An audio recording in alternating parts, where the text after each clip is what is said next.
Ayan si Ate Gina. Ayan yung maganda. Ay, sana ulit. Sana ulit.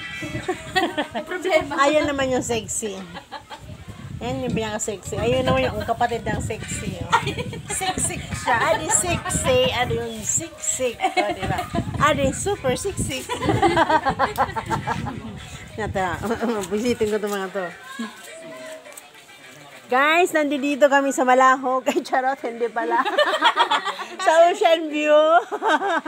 Kaya yung gusto pumunta sa bahay, sorry lang guys. Kasi iba ang ano ko ngayon schedule. Tapos, ito naman yung aming pinakamaliit. Payat. Tapos, ayan naman siya. Ayan naman siya. Ito naman yung aking bodyguard na kahit anong oras pwede tawagin. Walang reklamo.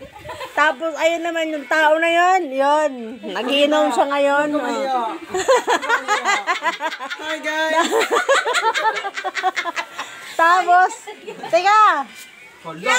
Kyang! Anong gawa mo, Kyang? Hoy, Mitena!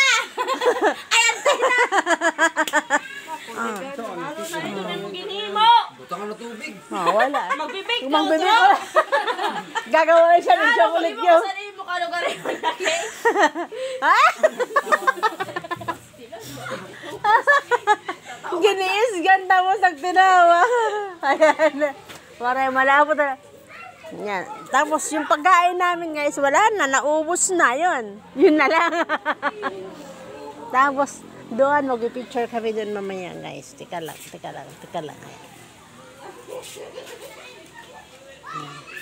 Yan. Okay, papunto. Asa na? Ang layo naman na ni Edwin, nandun na sa malayo. Paano ko pa siya mahabol? Kalarom na. Hindi, natikad to. Halarom na. Yang anak yan. Luto na?